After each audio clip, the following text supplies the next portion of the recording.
de nous suivre. Nous sommes ensemble pour 30 minutes d'information, dont voici les principaux titres. Tokyo, capitale du Japon, le président de la République de Côte d'Ivoire, Alassane Ouattara, a eu des entretiens aujourd'hui avec le Premier ministre japonais Shinzo Abe. Leurs échanges ont porté sur la coopération bilatérale. Alassane Ouattara, qui séjourne actuellement au Japon, va assister demain mardi 22 octobre à l'intronisation du nouvel empereur Naruhito. En Côte d'Ivoire, bientôt le démarrage des travaux d'ouverture de l'embouchure de Grand Bassam dans la région sud du pays. Annonce faite par le vice-président de la République.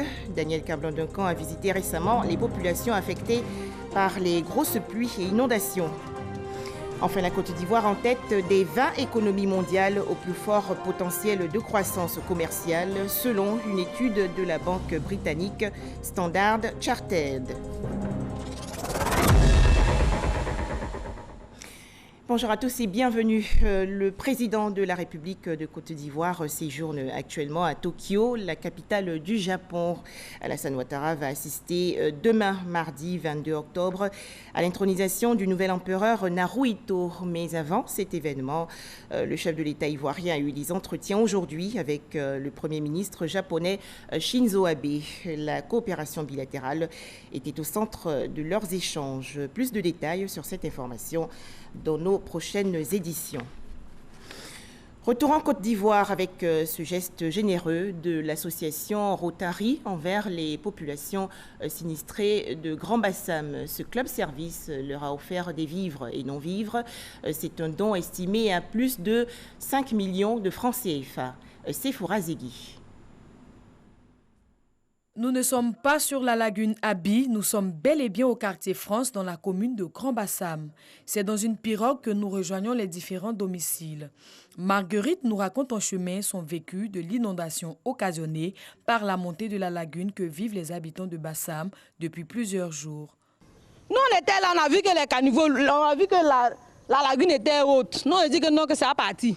Au fur et à mesure qu'on donne, se réveille, ça avance. On espère, mais vraiment, on ne connaît pas, on ne sait pas la solution. On veut la solution immédiate, on ne sait pas comment on va faire. Stupéfaite, assise sur une chaise dans sa maison, Anne-Marie, sexagénaire, est immobilisée là depuis la crue de la lagune.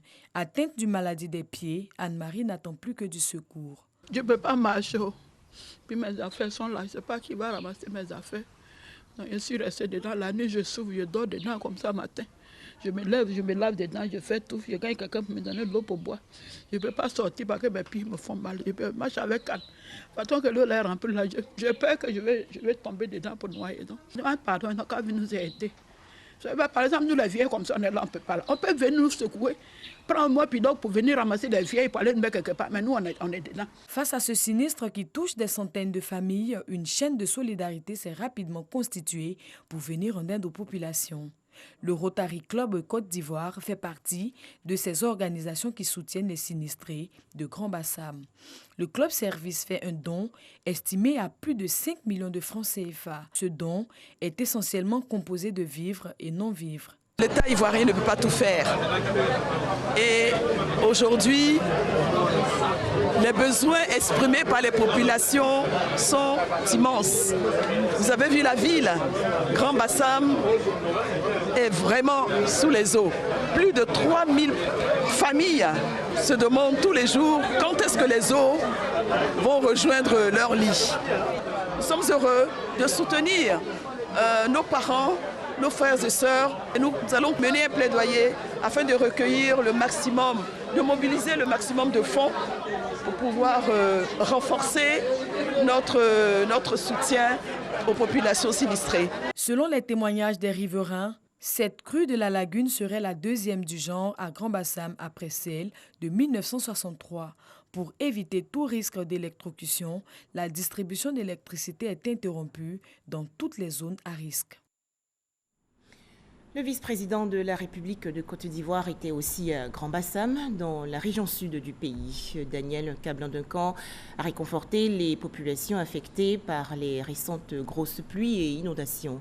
Le vice-président de la République leur a offert des vivres et non-vivres d'une valeur de 38 millions de francs CFA. L'occasion pour Daniel Kablan-Duncan d'annoncer au nom du président de la République, Alassane Ouattara, le démarrage dans les prochains jours des travaux d'ouverture de l'embouchure. Mahama Traoré. Plusieurs quartiers de la ville de Grand-Bassam envahis par les eaux. Naturellement, cela ne pouvait laisser indifférent l'un de ses fils, le vice-président de la République. Les bottes aux pieds et accompagné des ministres de la Santé et de la Protection civile, Daniel Kablan-Duncan découvre ce samedi le spectacle désolant de la montée des eaux. Du quartier Odos à celui du Phare, en passant par ceux de Petit Paris, France et Moossou, le vice-président est venu voir pour comprendre, mais aussi pour apporter du réconfort aux victimes depuis leur centre d'hébergement. Solidarité oblige, en de telles circonstances, Daniel Kablan-Duncan a fait des dons en nature d'une valeur de 38 millions de francs CFA et pour définitivement mettre fin au calvaire des Bassamois, il annonce des mesures urgentes décidées par le président de la République. Les solutions, au-delà du soulagement immédiat, c'est de faire en sorte qu'on puisse pomper une partie de l'eau des quartiers concernés et les jeter en mer. On est en train de travailler avec les autorités préfectorales et municipales et l'entreprise pour que les choses commencent assez rapidement. Mais le vrai problème de Bassam, c'est l'ouverture de l'embouchure.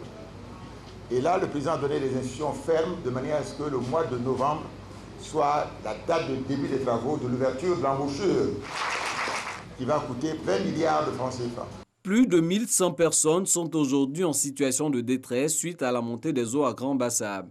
Le ministère de la Santé dit être en alerte face au risque d'épidémie que pourrait causer cette catastrophe.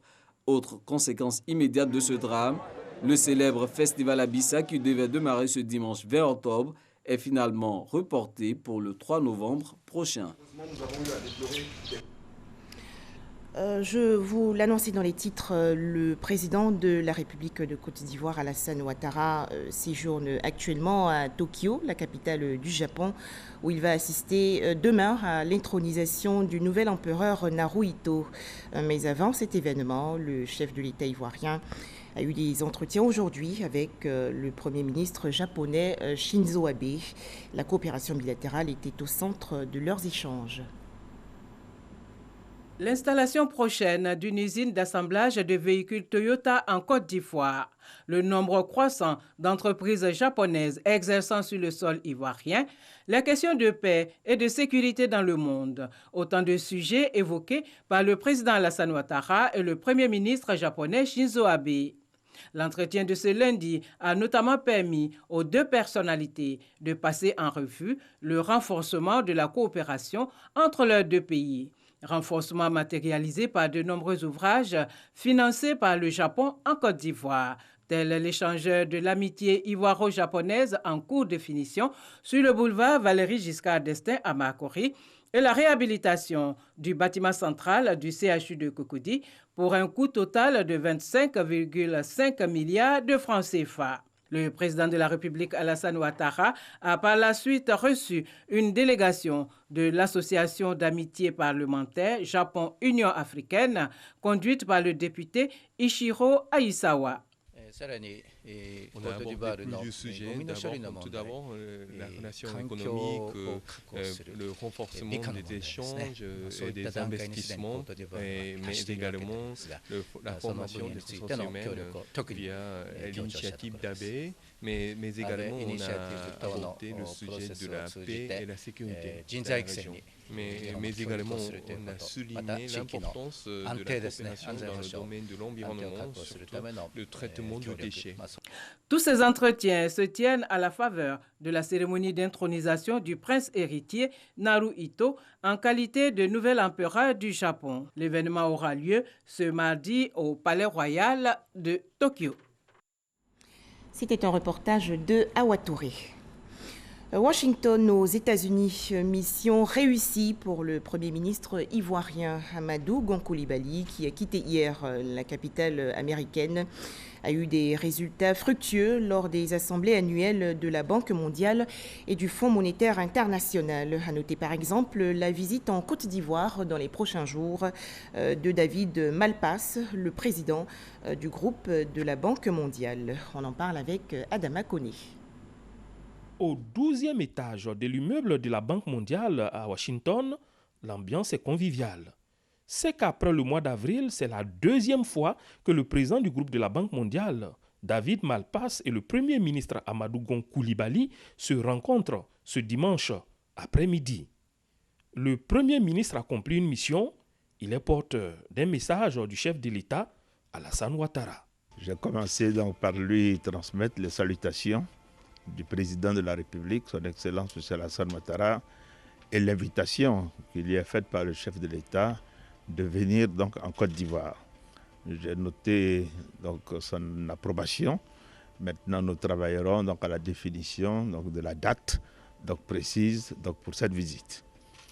En deuxième lieu, concernant la question de la coopération entre le groupe de la Banque et de la Côte d'Ivoire, nous nous sommes réjouis donc de cette qualité de coopération. Et à titre d'exemple, nous avons noté que le portefeuille donc, de la banque en Côte d'Ivoire a évolué de 600 millions de dollars US en 2015 à aujourd'hui 2 milliards 800 millions de dollars US donc en fin septembre donc 2019. Ce qui est une augmentation donc, notable. Et c'est grâce à tout cela notamment que nous avons pu maintenir donc, ce taux de croissance élevé de l'économie ivoirienne puisque cela a permis de financer notre plan national donc, de développement. La Côte d'Ivoire prépare minutieusement la décennie 2020-2030. Elle le fait avec l'appui des institutions de Bretton Woods. Mais à Washington, Amadou Gon Coulibaly n'oublie pas le sujet sur la juste rémunération des producteurs de cacao. Nous souhaitons que la banque accompagne donc, la Côte d'Ivoire et le Ghana sur les discussions que nous menons avec les industriels sur la question du revenu décent donc pour les producteurs de cacao. Et je dois noter que le président du groupe de la Banque mondiale a été quand même sensible donc, à cela. Il a essayé de savoir comment la banque pouvait nous accompagner. Nous en avons discuté et nous avons donc, pu trouver donc, des pistes de solutions pour que la banque accompagne donc, nos deux pays sur cette question du revenu décent vis-à-vis des industriels. Après le président de la Banque mondiale, la délégation ivoirienne a rendez-vous avec la nouvelle directrice du Fonds monétaire international FMI, Kristalina Georgieva. Encore une bonne nouvelle pour la Côte d'Ivoire. Selon la banque britannique Standard Chartered, la Côte d'Ivoire apparaît comme le pays au plus fort potentiel de croissance commerciale future au monde. L'État ivoirien surpasse ainsi des pays comme l'Inde, la Chine et la Russie. On en parle avec Cheikh Koné. Et la Côte d'Ivoire, qu'il faut le rappeler, est classée premier pays au monde pour l'année 2019 au fort potentiel de croissance. C'est la bonne nouvelle enregistrée en ce début du dernier trimestre de l'année 2019. La nouvelle étoile montante sur l'échiquier du commerce international est bien la Côte d'Ivoire. L'indice Trade 20 a classé le pays au premier rang des 20 économies mondiales en termes de potentiel de croissance et de dynamisme économique pour les prochaines années. Cet exploit réalisé par la Côte d'Ivoire, au regard des agrégats économiques tous ouverts à ce jour, montre bien que l'économie ivoirienne affiche des performances prometteuses. Quand on regarde les indices internationaux, il n'y a pas que le Trade 20 qui est présenté aujourd'hui, mais Doing Business, l'ensemble des indicateurs Banque mondiale, Mo Ibrahim par exemple, la progression de la Côte d'Ivoire dans le classement est sans équivoque. Et on ne peut pas nier aujourd'hui que la Côte d'Ivoire a vécu un trend économique et une transformation structurelle qui est quand même notable. En l'espace de 7 ans, d'une économie déséquilibrée par la crise sociopolitique, la Côte d'Ivoire détient aujourd'hui l'économie la plus dynamique d'Afrique francophone. Le secteur agricole, qui représente à lui seul 22% du PIB et 50% des recettes d'exportation, y a joué un rôle essentiel, avec un accent sur la diversification des produits d'exportation. La bonne performance du secteur agricole démontre le potentiel de l'économie ivoirienne avec de nombreuses opportunités de croissance pour le commerce international et les investissements. Les chiffres parlent d'eux-mêmes. La production du riz non décortiqué est passée de 2 085 000 tonnes à 2 231 000 tonnes. Le manioc d'une production annuelle de 2 041 000 tonnes et un rendement moyen de 6,5 tonnes par hectare. Le secteur du cacao a lui aussi vu la valeur de ses ventes augmenter. Nous avons des indicateurs macroéconomiques qui sont totalement satisfaisants. Nous avons de bons indicateurs macroéconomiques.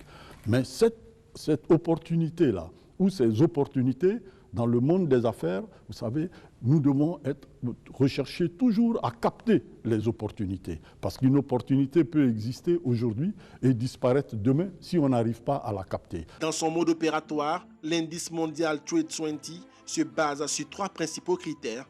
En premier, le dynamisme économique qui prend en compte la croissance du PIB, la croissance du volume des exportations. Ensuite, l'analyse de la taille du marché local et enfin, la diversification des exportations. Mais attention, pour maintenir toutes ces performances économiques mondialement reconnues, la Côte d'Ivoire se doit de garder stable son cadre macroéconomique, mais surtout l'environnement sociopolitique. Ce qu'on est en train de bâtir aujourd'hui reste quand même fragile si on ne fait pas attention à certaines choses. Si on ne fait pas attention à l'aspect politique, si on ne fait pas attention à l'aspect gouvernance, aux habitudes business, c'est quelque chose qui peut s'effondrer tout de suite. Pour moi, il y a encore beaucoup de boulot, de sorte à pérenniser en tout cas tout ce qui est les tendances qu'on a connues aujourd'hui depuis certaines années. L'indice Trade 20 du groupe britannique Standard Chartered Bank s'intéresse à l'évolution de 66 marchés à travers le monde depuis les 10 dernières années. Dans ses recommandations, le rapport Trade 20 a invité la Côte d'Ivoire à rejoindre le club des 7%. Entendez, le groupe des économies mondiales qui maintiennent une croissance de leur PIB à 7% ou plus. Une invite importante, d'autant plus que l'entrée en vigueur en 2020 de l'accord de zone de libre-échange pourrait davantage booster les performances commerciales de la Côte d'Ivoire. Il faut 3 200 milliards de francs CFA pour booster le tourisme ivoirien. Cette enveloppe va en effet permettre de financer la stratégie nationale de développement touristique 2018-2025. Le ministère ivoirien du tourisme a organisé récemment une table ronde des bailleurs de fonds à Dubaï, aux Émirats arabes unis. Le point avec Patricia Etia. Durant ce conclave, différents projets ont été présentés. Au total, 3 200 milliards de francs CFA d'investissement dans le cadre de la mise en œuvre de la stratégie nationale de développement touristique dénommée Sublime Côte d'Ivoire. Ce top de lancement de cette vision du ministère du Tourisme en Côte d'Ivoire est bien choisi et nous nous associons pour la réussite de l'événement. Dans les 3 200 milliards, il y a 500 milliards de fonds d'investissement qui s'intéressent au secteur privé. Et nous sommes là pour prendre la part qui revient au secteur privé. Ici à Dubaï, ville touristique, un exemple dont la Côte d'Ivoire peut s'inspirer et qui peut nous permettre vraiment de continuer ce développement que la Côte d'Ivoire a enclenché depuis pas mal d'années.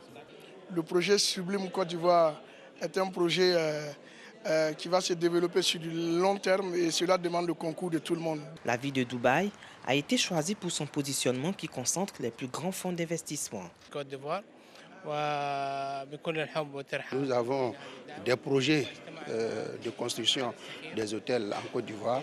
Et si Dieu le veut, après notre retour, nous allons travailler dans ce sens-là pour réaliser ce projet. Un fonds d'investissement de 500 milliards résolument tourné vers le secteur privé et un fonds souverain qui sera mis en place. Mais l'État contribuera à hauteur de la mobilisation des ressources publiques pour des investissements publics tendant à créer les conditions de financement de tout ce qui est réforme pour 1500 milliards et un certain nombre de projets dans le domaine touristique et le secteur privé pour un portefeuille de 1700 milliards. Mais nous sommes convaincus, au regard des annonces que nous avons déjà, que nous partirons avec une bonne moisson. On a eu l'occasion de vendre la Côte d'Ivoire, de vendre la vision de son Excellence Monsieur le Président de la République au cours des 10 prochaines années. Lorsque les manifestations d'intérêt vont se faire, on devrait avoir bouclé au moins 80% de nos besoins. 2 jours durant, Hommes d'affaires, financiers de la région du Golfe vont échanger sur les possibilités d'investissement dans le secteur du tourisme. Sublime Côte d'Ivoire, c'est 9 projets phares soutenus par 9 réformes ambitieuses.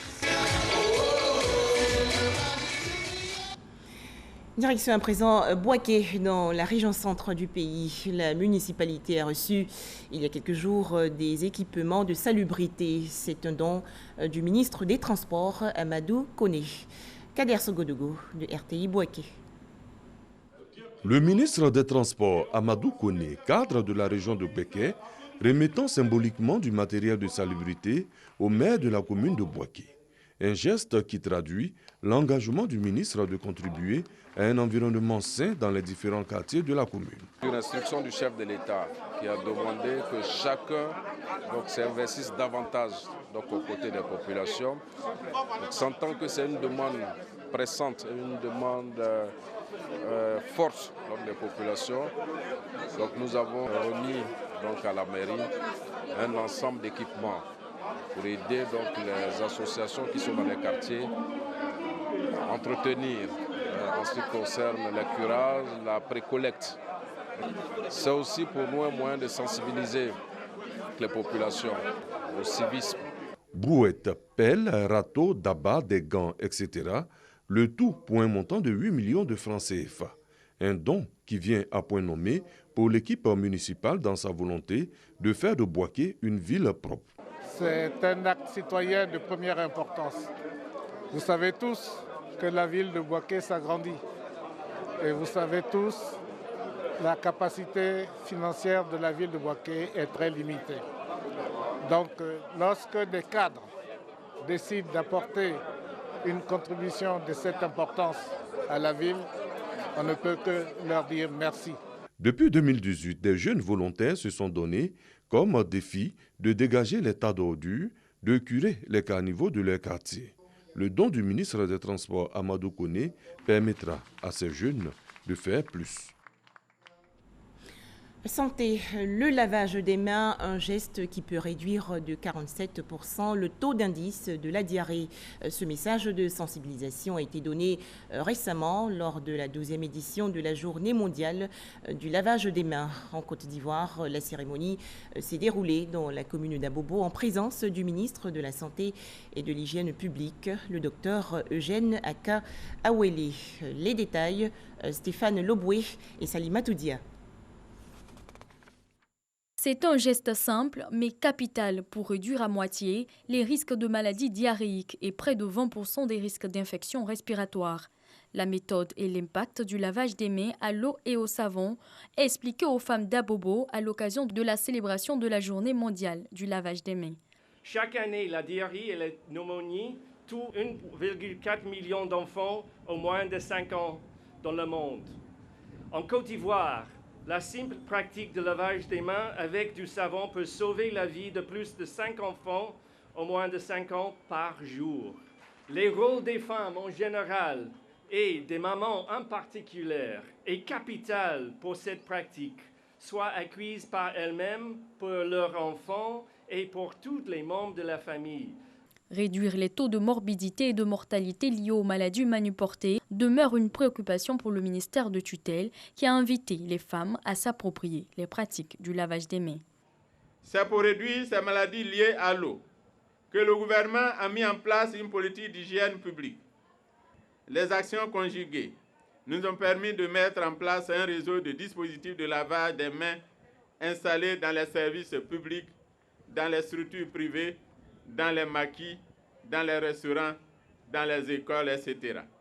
Ces efforts doivent être poursuivis. Le défi actuel auquel nous sommes confrontés cette année est d'assurer la couverture sanitaire et sécuritaire de nos familles, de nos voisins et de notre communauté. Nous avons le devoir de protéger notre famille des maladies liées aux mains sales en équipant nos domiciles d'installation de lavage des mains. Femmes de ménage, associations féminines ont été sensibilisées sur le bien-être des enfants qui commence par celui de la mère. Des dispositifs de lavage des mains ont ainsi été remis à ces dernières pour la campagne de promotion. Un tout autre sujet à présent, le 3e âge célébré il y a quelques jours lors de la Journée internationale des personnes âgées. Événement pour rappeler les droits des seniors. En Côte d'Ivoire, comment vivent les personnes âgées? Quelle politique pour les aider? Théodore Zouzou et Jean-Marc Djadji. Henriette Kousseau est au quartier Magladji d'Anyama dans le district d'Abidjan. 110 ans et des problèmes de vision actuellement. Elle fait partie de la frange des personnes jugées fragiles. Ce sont les personnes du 3e âge. Objet d'attention particulière du gouvernement qui voudrait que l'on atteigne ce stade de vieillissement en étant en bonne santé. La mission de la direction de l'action sociale, c'est de faire la promotion et la protection des couches vulnérables. Des personnes âgées, des personnes indigentes, des enfants, des femmes et toutes les personnes qui se retrouvent dans une situation de précarité. Le 1er octobre de chaque année, décrété par les Nations Unies en 1990 qui les célèbre, est mis à leur profit. C'est un grand honneur pour nous parce que avoir les cheveux blancs, c'est une couronne. Et si on nous honore aujourd'hui, c'est une grande chose. Nous leur apportons aussi des accompagnements vivres et non vivre. Nous prenons en charge les soins de ceux qui sont malades. Nous faisons aussi des activités sportives. L'amour, le partage et la solidarité sont mis en exergue. La direction de l'action sociale s'attelle à être présente sur toute l'étendue du territoire national. Dans le district d'Abidjan, la région de la Nawa, le sud Comoé, le Hambol, le Poro et bien d'autres régions parcourues, ces activités de l'action sociale acquièrent l'adhésion des autorités municipales et administratives. Des campagnes de lutte contre la maltraitance de ces personnes qui, selon Ban Ki-moon, contribuent au développement du pays à leur manière sont aussi menées. La maltraitance du sujet âgé, c'est tout acte unique ou multiple qui porte atteinte à l'intégrité morale, financière, physique ou sociale. On a une étude qu'on va lancer très prochainement qui consistera à analyser la faisabilité de la mise en place d'un minimum vieillesse. C'est-à-dire c'est un revenu minimum qui sera octroyé à toutes les personnes du 3e âge. Il y a des efforts au niveau des systèmes de pension actuellement qui sont en place pour une régularité des systèmes de pension et ensuite pour la mise en place de régimes complémentaires qui auront pour rôle d'améliorer le niveau de pension pour les personnes âgées. Elles sont 1 200 000 personnes âgées en Côte d'Ivoire. Le gouvernement leur accorde de l'intérêt en leur garantissant un cadre institutionnel et social opérationnel. En 2006, le monde comptait 35 millions de personnes du 3e âge. Elles seront 2 milliards en 2050, selon l'ONU. Dans l'actualité nationale également, cette cérémonie de remise de diplôme à une 60aine d'étudiants en ingénierie logistique. C'est une initiative de l'Institut supérieur du marketing de Paris en collaboration avec l'Université Félix Houphouët-Boigny de Cocody. Ces étudiants ont bénéficié d'une formation de 18 mois. David Soyo et Franck Quadio. Elles sont les premiers diplômés en formation en organisation, optimisation, gestion des flux physiques et informationnels. Au nombre de 60, ces auditeurs de nationalités diverses peuvent désormais apporter leur expertise à leurs différentes entreprises. Ce diplôme, en tant que pharmacienne, vient véritablement bonifier les acquis que j'avais en termes de gestion des stocks. Initialement, j'ai opté pour cette carrière parce que, impliquée dans la gestion des stocks, j'avais besoin de rudiments complémentaires pour pouvoir, on va dire, me conforter dans ma position de gestionnaire de médicaments. Cette formation en logistique et management de la supply chain prend en compte tous les aspects de la gestion de l'entreprise, depuis la porte d'entrée jusqu'à la fin. Initiée par un institut français à Paris en partenariat avec l'Université Félix Houphouët-Boigny de Cocody, cette formation s'est déroulée pendant 18 mois, c'est-à-dire 12 mois de cours et 6 mois de mise en place du projet. La formation s'est faite à distance, c'est-à-dire que tous les étudiants ont pu rester dans leur emploi, dans leur entreprise, dans leur pays. Les profs étaient pour leur majorité en France, à Paris, et l'enseignement se faisait à distance via une plateforme. Pour la rentrée académique d'octobre 2019, L'Institut envisage étendre ses formations au secteur ingénierie de finances, bâtiments, génie civil et big data. Un haut dirigeant de Al-Qaïda au Maghreb islamique abattu hier en Tunisie. Selon un communiqué du ministère tunisien de l'Intérieur, l'Algérien Mourad Ben Hamadi Chayeb, communément appelé Ouf Abou Mouadjer, a été tué au cours d'une opération militaire. Ce djihadiste, faut-il le préciser, est impliqué dans plusieurs attaques terroristes qu'a connues la Tunisie depuis 2013, notamment celles visant les unités militaires et sécuritaires près des hauteurs du Kef, dans le nord-ouest du pays.